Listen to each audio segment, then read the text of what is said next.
नमस्कार विद्यार्थी मित्रांनो, मी खिमराज चामोर शिकवतो तुमचं एऑन आयचा ऑनलाईन प्लॅटफॉर्म स्वागत करतोय। आज आपण कंबाईन ग्रुप बी ग्रुपचा जो पेपर होतो 2023चा प्रिलिमचा, त्यामधील सर्व सायन्सचे प्रश्न, सामान्य विज्ञानचे सर्व प्रश्न आज आपण विथ त्यांचे आन्सर्स, एक्सप्लेनेशन आणि त्यांचा सोर्स कुठून तो विचारलाय सगळं डिस्कस करणार आहोत। ऑलरेडी आपण ज्यावेळेस हा पेपर झाला होता त्यावेळेस ऑलरेडी आपण व्हिडिओ रेकॉर्ड केला होता, पण त्यावेळेस ते प्रोबॅबल आन्सर्स की काय या प्रश्नांचे उत्तर असू शकतात ते त्यावेळेस सुद्धा मी सोर्स सोबत डिस्कस केलेले आहेत। पण फक्त एका प्रश्नामध्ये काहीतरी आयोगाने तो प्रश्न कॅन्सल केला आहे, तर तो पण आज आपण बघणार आहोत की कोणता कॅन्सल केला आणि का कॅन्सल केलेला आहे हे सुद्धा आपण डिस्कस करणार आहोत। म्हणजे जर अजून त्याच टाईपचा जर परत प्रश्न आला तर तो आपला चुकायला नाही पाहिजे, कारण विचारण्यात जाण्याची शक्यता आहे।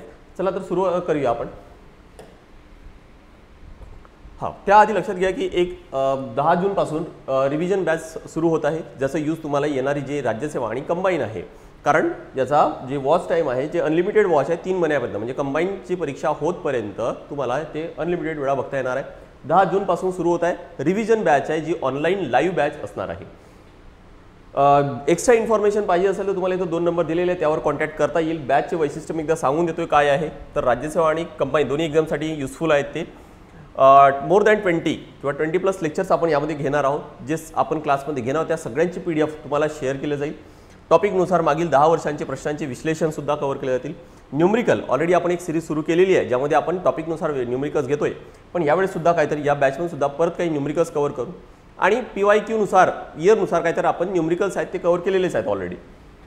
त्यासोबतच अजून एक काय, तर हे सगळे झाल्यानंतर म्हणजे फिजिक्स, केमिस्ट्री, बायोलॉजी तिन्ही विषय झाल्यानंतर तुम्हाला सगळ्यात शेवटी प्रत्येक विषयावर 200, 300 प्रश्न, म्हणजे जवळपास 500+ क्वेश्चन बँक प्रोव्हाइड केली जाणार आहे, ज्यामुळे तुम्हाला प्रॅक्टिस होईल, कॉन्सेप्ट चांगले अजून चांगले क्लिअर होतील आणि प्रश्न कसे विचारले जातात, कसे तयार केले जातात या त्या क्वेश्चन्समधून काय तर आपल्याला थोडीफार आयडिया येते। क्वेश्चन कसे तयार केले आहेत तर ते या आधीचे जसे पेपर झाले आहेत त्याचाच एक अंदाज घेऊन त्याच पॅटर्न काय तर प्रश्न तयार केलेले आहेत। चला तर सुरू करूया। जे पण सर्व फाईल्स आपण घेत आहोत, सायन्सचे पूर्ण फाईल्स आणि व्हिडिओची लिंक सर्व या MPSC_EON आहे, त्यासोबतच एस-एक्झाम रेस या दोन्ही पण टेलिग्राम चॅनलवर तुम्हाला अवेलेबल होईल। बघा, पहिला प्रश्न काय विचारला होता की जर्मन सिल्वर या मिश्र धातू खालील धातूंच्या मिश्रणातून तयार होतो। मिश्र धातू म्हणजे काय की ज्याला आपण ॲलॉय म्हणतात, तर ॲलॉय कोणता? German silver. जर्मन सिल्वर कशापासून तयार होतो? आता सिल्वर म्हटलं की बऱ्याच जणांना वाटेल, अच्छा सगळ्यात आधी काय तर ॲलॉय म्हणजे काय की ॲलॉय म्हणजे एखाद्या धातूचा दुसऱ्यासोबत मिश्रण केला जातो, दुसरा धातू असेल किंवा अधातू असेल, कोणासोबतही मिश्रण असेल तर अशाला काय तर मिश्र धातू किंवा त्याला ॲलॉय म्हणतात। त्यामुळे आपल्याला कदाचित किंवा विद्यार्थ्यांना वाटू शकते की जर्मन सिल्वर आहे ना म्हणजे काय तर सिल्वर सोबत असेल, पण या ठिकाणी लक्षात घ्या की जरी सिल्वर जरी असेल, नावात जरी सिल्वर असेल, पण तो सिल्वर नाही आहे, है ना। तर हा कशाचा आहे मिक्सचर, तर लक्षात घ्या की तो तांबे, निकेल आणि जस्त म्हणजे कॉपर, निकेल आणि झिंक यांचा मिश्रण आहे। याचा सोर्स कुठं पाहायला मिळेल तर बघा 8व्या वर्गात 7वा चॅप्टर आहे, ज्यामध्ये ॲलॉय बद्दलची थोडी माहिती दिलेली आहे। त्यानंतर 10व्या वर्गात पण 8वा चॅप्टर आहे, त्यामध्ये थोडीफार माहिती ॲलॉईंग बद्दल, समिश्रणांबद्दल दिलेलं आहे। परत 12व्या वर्गात पण दिलेलं आहे। पण या सगळ्यांमध्ये म्हणजे 12व्या वर्गात पण काही एक्झाम्पल्स दिलेत, इथे काही एक्झाम्पल्स दिलेत, कोण कशापासून तयार होतो, सर स्टेनलेस स्टीलमध्ये काय तर आयर्न, क्रोमियम वगैरे, कार्बन वगैरे ह्या त्या गोष्टी असतात। ह्या सगळ्या गोष्टी इथं काही एक्झाम्पल मिळतात, पण या सगळ्या एक्झाम्पलमध्ये म्हणजे 8व्या वर्गात, 10व्या वर्गात आणि 12व्या वर्गात या सगळ्यांमध्ये जर्मन सिल्वरचा कुठंच नाव नाही। हा याचा सोर्स कुठं मिळतो आपल्याला? NCERT जुन्या पुस्तका बघितला तिथं आपल्याला सोर्स मिळतो।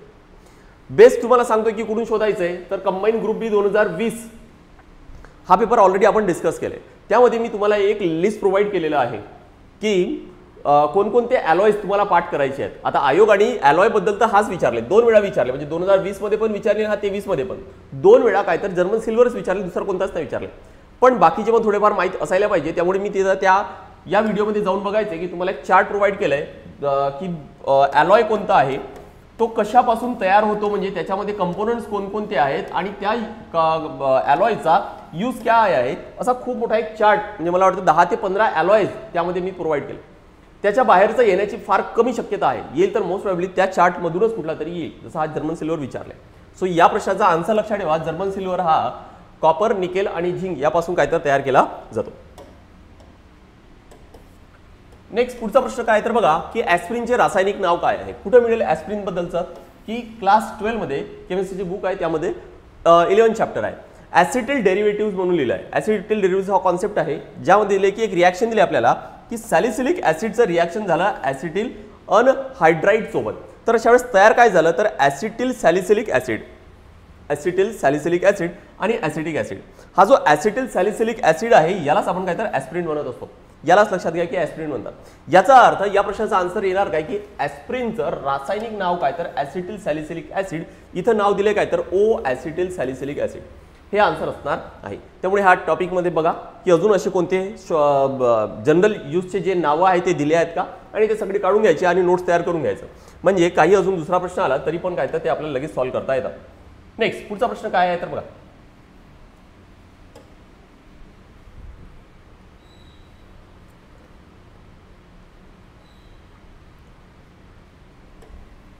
पुढचा प्रश्न काय होता, कठीण आणि मृदू आम्ल आणि अल्कली या संज्ञा कोणी दिल्या आहेत. The terms hard and soft acids आणि बेसेस वेअर गिवन बाय. आता आपल्याला 12व्या वर्गापर्यंत आपल्याला ॲसिड अँड बेसचे हे दोन प्रकार आहे, कुठंच मिळत नाही, हार्ड आणि सॉफ्ट. स्ट्रॉंग वीक वगैरे हे ते मिळतं, किंवा लुईस ॲसिड काय, लुईस बेसेस काय. आणि 2-3 सायंटिस्ट पण आले, जसं आपल्याला कोणकोणते आपल्या पुस्तकात ब्रॉन्स्टेड आहे, लुईस आहे, हे 2 सायंटिस्टचे नावं आणि दोघांनी काय काय थेरीज दिलेले ॲसिड अँड बेसची हे सगळी माहिती आहे. पण हार्ड आणि सॉफ्ट ॲसिड याचा अभ्यास करायचा असेल तर BSc मध्ये आहे, BSc MSc मध्ये याचा अभ्यास आहे. आता प्रश्न हा पण पडतो की मग काय तिथपर्यंत अभ्यास करायचा का. आयोगाने ऑलरेडी सिलेबसमध्ये दिलं असतो की आपला जो दर्जा आहे ना तो काय तर तो पदवीचा दर्जा आहे, म्हणजे पदवीपर्यंत विचारले जाऊ शकतात. आणि ते एखाद प्रश्न असा असतो जो पदवीचा, जसा हा प्रश्न आहे, दरवर्षी कुठला तरी एखाद प्रश्न नक्की असतो. मी मागे जे PYQ सेशन घेतले त्यामध्ये पण आपण डिस्कस केले की एखादी प्रश्न असा नक्की असतो जो पदवीचा लेवलचा असतो, मग तो सगळ्या विषयामध्ये असू शकतो. तर अशा वेळेस काय तर असा एखादी प्रश्न सुटला तरी पण फार काही विचार करू नका. आपल्याला आउट ऑफ मार्क्स यामध्ये घ्यायचे नाही आहेत, तसं पण आपल्याला मॅक्झिमम मार्क्स कव्हर करायचे. आपल्याला कट ऑफ फक्त क्लिअर करायचं आहे. प्रिलिम हे फक्त काहीतरी एक क्वालिफाईंग असतं, त्यामुळे आउट ऑफ मार्क्स घ्यायचा आपली अपेक्षा नाही, आपल्याला मॅक्झिमम कव्हर आहे. त्यामुळे आपल्याला मॅक्झिमम मार्क्स कसे मिळवता येईल या गोष्टीकडे फोकस करा. जर आपण सगळंच फक्त सायन्समध्ये जर पूर्णच मार्क घेण्याचा प्रयत्न केला तर बाकीचे विषय राहून जातील. आणि म्हणून बघा की असे काही प्रश्न आहेत ना ते डायरेक्ट पाठच करा. जसा हार्ड अँड सॉफ्ट ॲसिड हे प्रकार कोणत्या सायंटिस्टने दिले होते तर ते पियर्सन या सायंटिस्टने दिले होते. फक्त एवढंच लक्षात ठेवा, या व्यतिरिक्त दुसरं जास्त विचारण्याची शक्यता फार कमी आहे. अदरवाईज काय तर फार टफ क्वेश्चन होऊन जातो. फक्त एवढं लक्षात ठेवा की हार्ड अँड बेस जो क्लासिफिकेशन दिला होता ॲसिड बेसचा, हार्ड अँड सॉफ्ट, तो कोण दिला होता, तो पियर्सन दिला होता. हा अभ्यास करायचा आहे ॲसिड बेसचा तर मग ही ब्रॉन्स्टेड थेरी आणि लुईस थेरी ही नक्की करा. हे फार इम्पॉर्टंट आहे की ब्रॉन्स्टेडने ॲसिड कशाला म्हटलं होतं, बेस कशाला म्हटलं होतं, त्याचे कोणते प्रकार केलेत, लुईसने ॲसिड कशाला म्हटलं, बेस कशाला म्हटलं, त्यांचे कोणते प्रकार केले ते आपल्याला करायचं आहेच. पण पियर्सनने जो प्रकार केला होता, जो टाइप्स केले होते ते होते हार्ड अँड सॉफ्ट. नेक्स्ट पुढचा बघा प्रश्न काय आहे की डांग्या खोकला हा आजार कोणत्या जीवाणूच्या संसर्गामुळे होतो. whooping cough disease is caused by which of the following bacterial infection. मी याआधी पण काही व्हिडिओज घेतले त्यावेळेस पण सांगितले की डिसीजवरचा जर प्रश्न आला किंवा डिसीजचा अभ्यास नेमका कसा करायचा आहे. बऱ्याचदा काही टॉपिक बायोलॉजीमधले असे आहे जे राज्यसेवा आणि कंबाईनमध्ये विचारले जातातच, त्यापैकी हा हेल्थ अँड डिसीजचा टॉपिक आहे. मग डिसीज हा जो टॉपिक आहे ना पार्ट किंवा अभ्यास करायचाच कसा आहे तर सरळ सरळ याचं काय करायचं तर एक डिसीज कोणता आहे तो डिसीज लिहायचा. त्यानंतर तो डिसीज कशामुळे होतो, म्हणजे बॅक्टेरियामुळे होतोय की व्हायरसमुळे होतोय, काय होतोय तो, त्यानंतर म्हणजे कॉज लिहू आपण इथं. त्यानंतर मग काय करायचं तर याच्यासोबत याचे सिम्पटम्स लिहायचे आहेत. सिम्पटम्स माहीत असायला पाहिजेत, आणि त्यानंतर त्याच्यावर उपचार काय आहे, त्याच्यावर कुठली वॅक्सिन आहे का किंवा कोणती मेडिसिन आहे का, बॅक्टेरिया आहे तर मग त्याच्यावर अँटीबायोटिक्स काम करत असेल तर कुठली एखादी अँटीबायोटिक्स त्याच्यावर काम करते का, हे फक्त एवढी माहिती काढून घ्यायची. जमेल तर चार्ट तयार करा किंवा एकाखाली एक पॉईंट्स लिहा. हे जे डिसीज आपल्या वाचनात येत आहेत ना त्याची माहिती काढायची आहे. आता इथं डायरेक्ट आपल्याला आन्सर मिळत आहे. 12व्या वर्गात बायोलॉजी बुक आहे, त्यात 11वा चॅप्टर आहेच ज्यामध्ये हुपिंग कफचं नाव आलेलं आहे.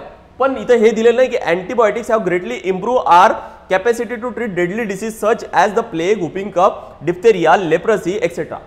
पण इथं हुपिंग कफ बद्दल माहिती दिलेली नाही आहे. फक्त एवढंच दिलंय की अँटीबायोटिक्समुळे आता काय तर हे हुपिंग कफ बद्दल आपल्याला फाईट करण्यासाठी खूप मदत होत आहे म्हणून फक्त एवढंच दिलंय. पण डिसीजचं नाव आला, आपल्याला एक्झामला माहिती आहे की आपल्याला काय पाहिजे तर त्यानुसार काय तर नोट्स तयार करायचे आहेत. जे काही नोट्स म्हणजे 12व्या वर्गात जे पण असे डिसीजचे मिळतील ते तर सगळे काढूनच घ्यायचे आहेत आपल्याला. पण त्या व्यतिरिक्त अजून काही जर असे सुटले असेल त्याचे नोट्स तयार करायचे. याचा डायरेक्ट आन्सर नाही आहे. पण लक्षात ठेवा की हुपिंग कफ याचा कशामुळे होतो तर हा आहे काय तर बोर्डेडेला पर्ट्युसिस किंवा या हुपिंग कफला पर्ट्युसिस असं सुद्धा म्हटल्या जातं. पर्ट्युसिस लक्षात ठेवायचे, तो सुद्धा एक नाव आहे.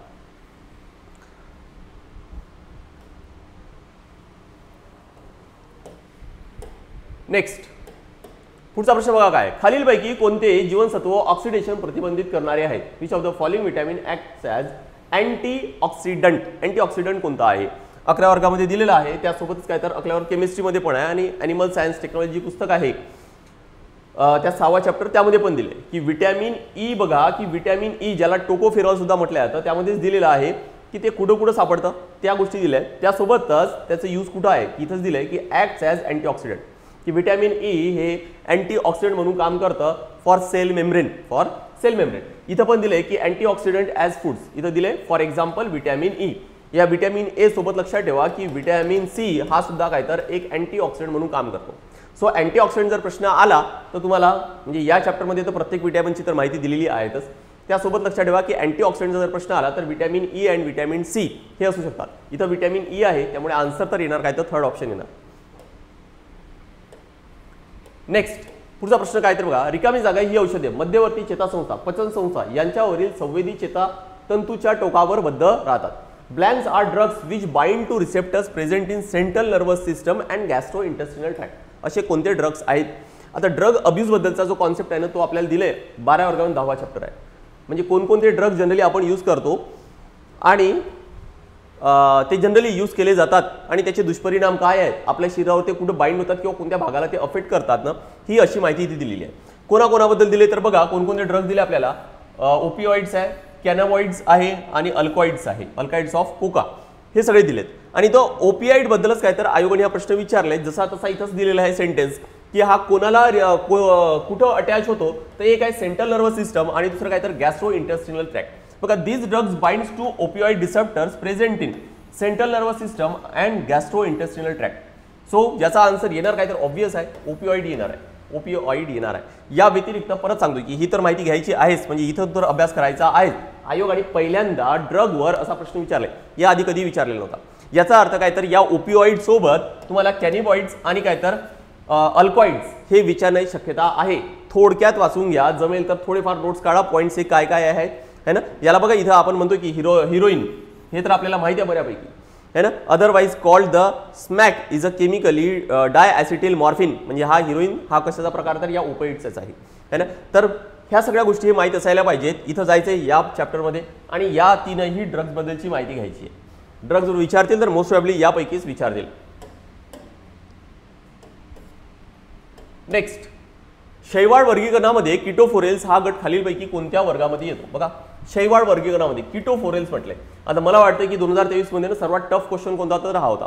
हा बायोलॉजिकल क्लासिफिकेशन टॉपिक्सवरचा प्रश्न आहे आणि बायोलॉजिकल क्लासिफिकेशन जर तुम्ही रेग्युलर PYQ जर फॉलो करत आहात, रेग्युलर PYQ जर फॉलो करता तर तुमच्या एक लक्षात आलं असेल की या बायोलॉजिकल क्लासिफिकेशनवर दरवर्षीच प्रश्न विचारतात. मग ते राज्यसेवा असू दे किंवा कंबाईन असू दे, दरवर्षी प्रश्न विचारण्यासाठी विचारतात. कधी कधी तर 2-2, 3-3, 4-4 सुद्धा प्रश्न असतात. हा प्रश्न तसाच आहे बघा बायोलॉजिकल क्लासिफिकेशन.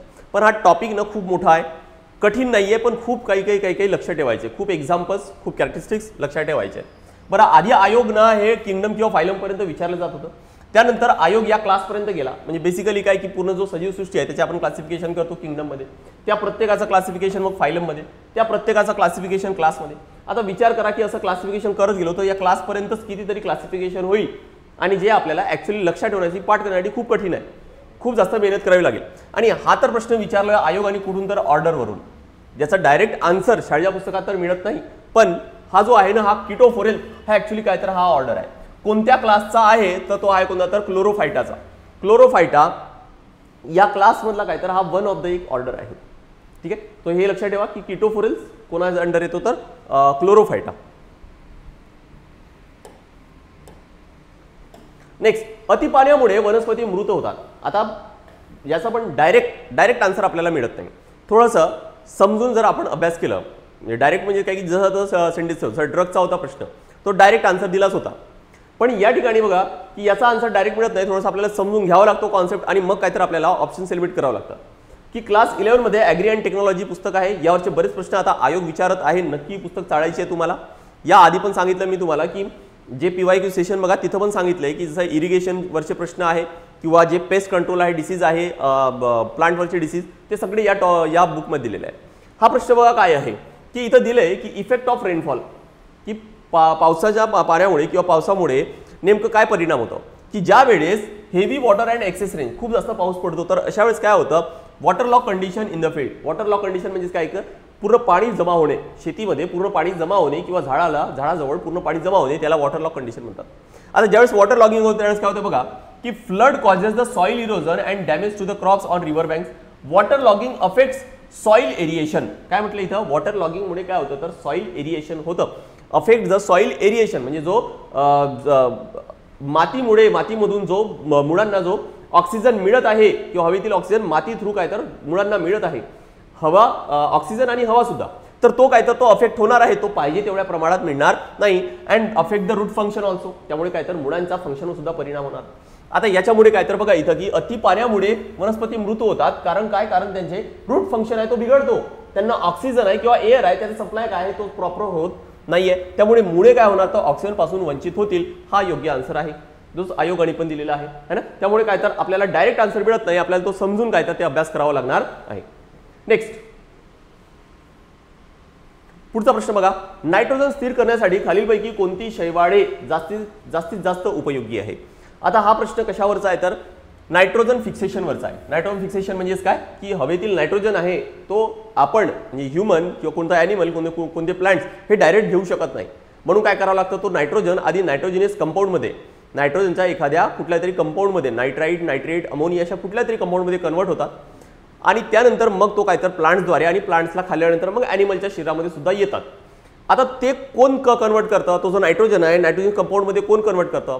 एक तर बायोलॉजिकल जर भाग जर बघितला तर त्यामध्ये बॅक्टेरियाज असतात आणि ज्यामध्ये बायोलॉजी नाही आहे म्हणजे निर्जीवाद्वारे म्हणजे काय जसं वीज कळाळली त्यावेळेस काय तर तो हवेतील नायट्रोजन कंपाऊंडमध्ये कन्वर्ट होतो. आपल्याला इथं कामाचं आहे ते म्हणजे काय तर बायोलॉजीवरचा प्रश्न आहे. इथं अल्गी म्हटले ना, विच ग्रुप ऑफ अल्गी म्हटले, त्यामुळे बायोलॉजी क्लासिफिकेशन जो बायोलॉजीचा भाग आहे तो म्हणजे काय तर बॅक्टेरिया. कोणते बॅक्टेरिया आहेत तर हे लक्षात ठेवायचे की हे बॅक्टेरिया कोणते आहेत तर एक जनरली यांचं नाव असतो काय तर एक आहे तो म्हणजे काय तर सायनोबॅक्टेरिया. या सायनोबॅक्टेरियालाच ब्ल्यू ग्रीन अल्गी सुद्धा म्हटलं जातं. ब्ल्यू ग्रीन अल्गी सुद्धा म्हणतात, ब्ल्यू ग्रीन अल्गी. आणि या ब्ल्यू ग्रीन अल्गीलाच अजून एक नाव आहे तो म्हणजे काय तर मिक्झोफायसी हा एक नाव आहे. ठीक आहे.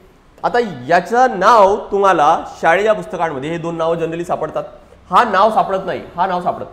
हे दोन नावं काय तर सहज सापडून जातात है ना. आणि फार इम्पॉर्टंट आहे कारण नायट्रोजन फिक्सेशनवर बरेच प्रश्न आयोगाने विचारलेले आहेत. त्यामुळे नायट्रोजन फिक्सेशन अभ्यास करायचा आहे, फार इम्पॉर्टंट आहे. मिक्झोफायसी एक नवीन नाव लक्षात ठेवायचे. हे तिन्ही नाव एकाच गोष्टीचे आहे. बरं हा शाळेच्या पुस्तकातून कसं अटेम्प्ट करता येईल तर बघा 12वा 7वा चॅप्टर आहे तिथं आपल्याला बायोलॉजी क्लासिफिकेशन नायट्रोजन फिक्सेशन दिलेलं आहे की लिव्हिंगद्वारे सिम्बायोटिक आहे किंवा असिम्बायोटिक बॅग अशी सगळी माहिती दिलेली आहे. आणि 11व्या वर्गामध्ये बायोलॉजी बुक आहे त्यामुळे 3rd चॅप्टर आहे ज्यामध्ये बघा की जे अल्गी आहे ना त्याचे 3 प्रकार केलेत. एक आहे क्लोरोफायसी, फिओफायसी आणि रोडोफायसी. यांच्या कलरवरून काय तर त्याचे नाव दिलेत आणि त्याचे फंक्शन सुद्धा इथे दिलेत. या तिघांमध्ये पण याचाही उल्लेख नाही आहे आणि या तिघांमध्ये जर बघितलं तर नायट्रोजन फिक्सेशन पण उल्लेख नाहीये. म्हणजे हे सरळ आपल्याला तिन्ही पण एलिमिनेट करून कोणकोणते हा आणि हा हे तिन्ही पण एलिमिनेट करून हा आपल्याला मार्क करता येतो जर आपल्याला याच्याबद्दलची डिटेल माहिती असेल तर. अदरवाइज नायट्रोजन फिक्सेशन साठी हे लक्षातच ठेवायचं आहे, फार इम्पॉर्टंट आहे. सायनोबॅक्टेरिया, ब्ल्यू ग्रीन अल्गी किंवा मग मिक्झोफायसी म्हणतात त्याला. नेक्स्ट पुढचा प्रश्न काय ते बघा. मिओसिसच्या टप्प्यांचे योग्य क्रम कोणते. Which is the correct order of phases of the meiosis. आता मिओसिस म्हणजे काय की ज्यामध्ये जो रिप्रोडक्शन होतं किंवा सेल डिव्हिजनचे 2 प्रकार पडतात, मायटॉसिस आणि काय तर मिओसिस. तर मिओसिस जी प्रकार आहे त्याच्यामध्ये बघा की त्याच्यामध्ये पण काही ते डायरेक्ट प्रोसेस राहत नाही, त्यामध्ये पण काय तर टप्प्याटप्प्याने होते. तर मिओसिस 1 आणि मिओसिस 2 पण होते. तर मिओसिस 1 जो टप्पा आहे पहिला टप्पा त्याचे परत टप्पे पडतात. ते टप्पे कोणकोणते आहेत तर बघा प्रोफेज, मेटाफेज, एनाफेज, टेलोफेज आणि काय तर सायटोकायनेसिस. आता जर हे जे टप्पे बघितले तर या टप्प्यांचे परत टप्पे पडतात, आपण त्याला सब स्टेजेस म्हणू. ते सब स्टेजेस कोणकोणते आहेत तर बघा सब डिवाइडेड इनटू 5 सब स्टेजेस ॲज लेप्टोटीन, झायगोटीन, पॅचायटीन, डिप्लोटीन आणि डायकायनेसिस. पाठच करायचं आहे लेप्टोटीन, झायगोटीन, पॅचायटीन, डिप्लोटीन आणि डायकायनेसिस. कोणता पर्याय दिसतोय बघा, कोणता पर्याय दिसतोय इथं आपल्याला की लेप्टोटीन, झायगोटीन, पॅचायटीन, डिप्लोटीन आणि डायकायनेसिस. सो तिसऱ्या पर्यायामध्ये दिलेलं आहे. तर हे स्टेप्स लक्षात ठेवायचे, याचे पण स्टेप्स हे लक्षात ठेवायचे की प्रोफेज, मेटाफेज, एनाफेज, टिलोफेज आणि मग काय तर सायटोकायनेसिस होत असतं. ठीक आहे. डिटेल आपण कुठल्या तरी एखाद्या व्हिडिओमध्ये मिओसिसची पूर्ण स्टेप्स कव्हर करू. आणि मायटॉसिस आहे ते सुद्धा एखादी कुठल्या तरी व्हिडिओमध्ये कव्हर करू, म्हणजे पूर्ण डिटेल तुम्हाला त्यामध्ये लक्षात येईल. पण इथे ॲटलिस्ट हा एवढा तरी माहिती नक्की लक्षात ठेवा.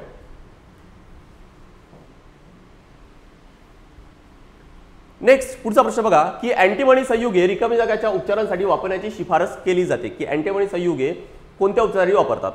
आता हे सगळे जे नावं जर बघितले तर आपल्याला जनरली ऐकायला मिळत नाही, पाहायला मिळत नाही, कुठं वाचलेले नसतीलच. ज्याचा उल्लेख जर मी शोधण्याचा प्रयत्न केला तर हा ज्यावेळेस पेपर झाला होता त्यावेळेस म्हणजे मागच्या वर्षी जर बघितलं तर WHO द्वारे एक लिस्ट प्रकाशित केली होती. आता जनरली अशा गोष्टी करंट अफेअर्समध्ये पण फार कमी असतात.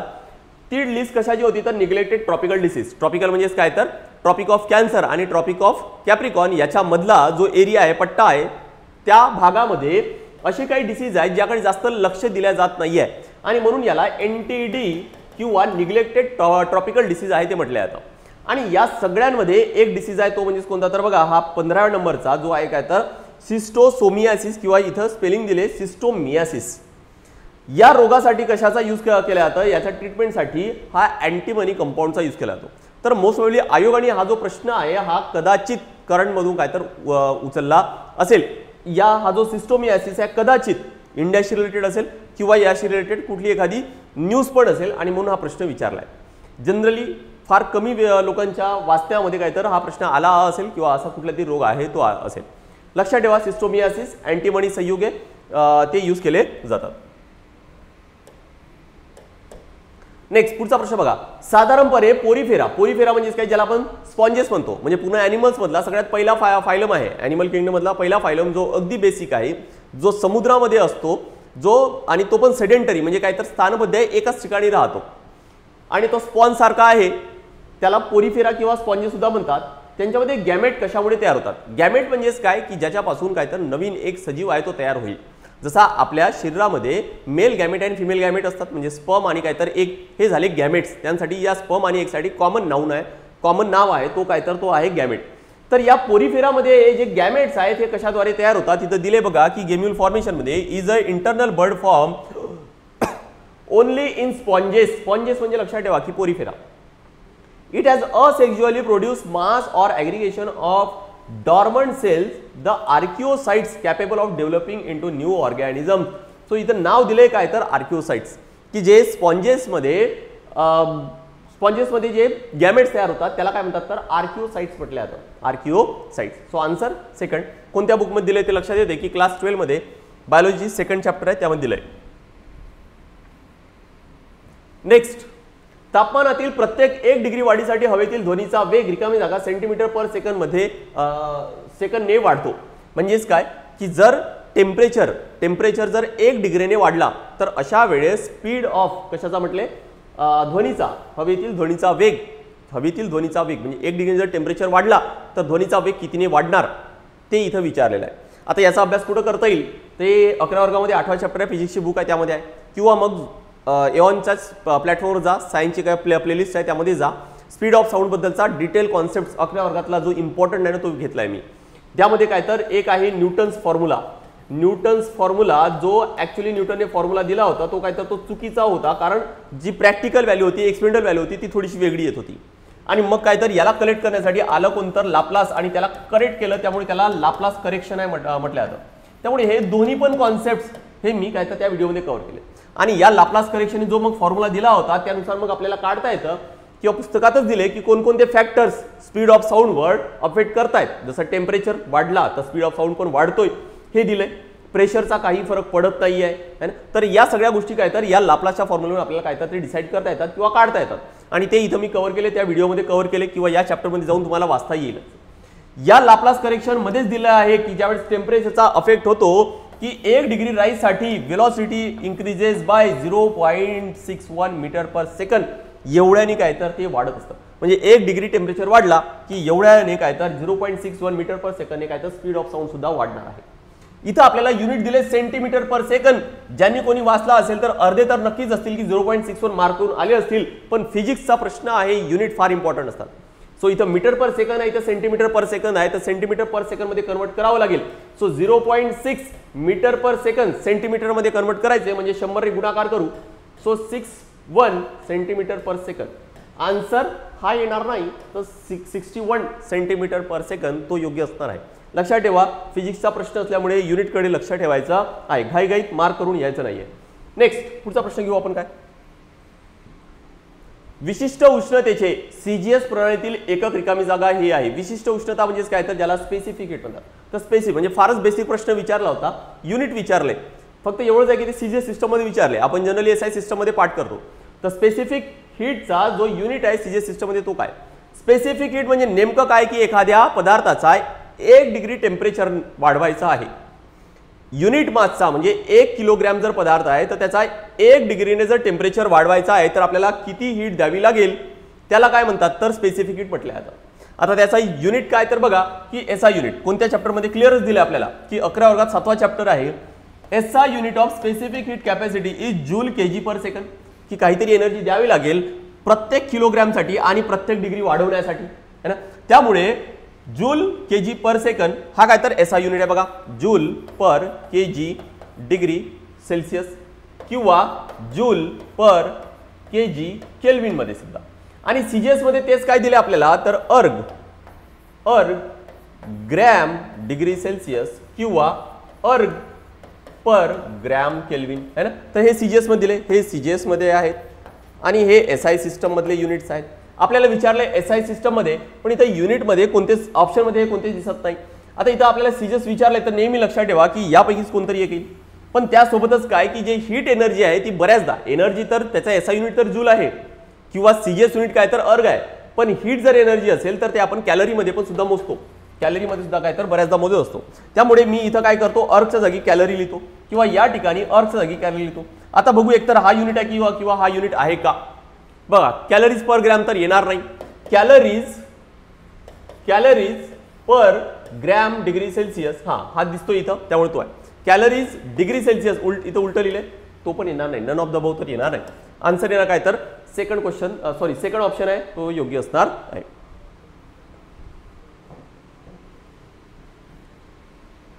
नेक्स्ट पुढचा प्रश्न बघा, जो आयोगाने कॅन्सल केलाय. कारण पण बघू की का कॅन्सल केलाय. विद्युत धारेने विद्युत रोधकात खर्च केलेली शक्ती कशाच्या प्रमाणात असते. The power expended by a current in a resistance is proportional to. 10व्या वर्गात 4था चॅप्टर आहे, थोडं डेरिव्हेशन दिलेलं आहे की पॉवरचा फॉर्म्युला काय आहे वगैरे. पॉवरचा फॉर्म्युला इथून सांगतोय मी, बघा की हा बघा पॉवरचा फॉर्म्युला काय आहे तर V इंटू आय. आता एक काम करतो मी, इथं ओहम्स लॉ आपल्याला माहिती आहे V इक्वल टू IR आहे. तर आता याच्यावरून बघा की V इक्वल टू IR, जर मी इथं V च्या जागी जर IR ठेवलं तर इथं होणार काय तर I इंटू R. बघा V च्या जागी मी IR ठेवलं इंटू I. सो फॉर्म्युला मिळाला मला I into I square into R. त्याच पद्धतीने या I च्या जागी मी जर फॉर्म्युला ठेवतोय V बाय R.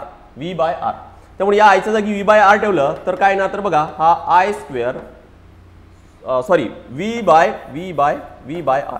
त्यामुळे फॉर्म्युला मिळेल मला V स्क्वेअर बाय R.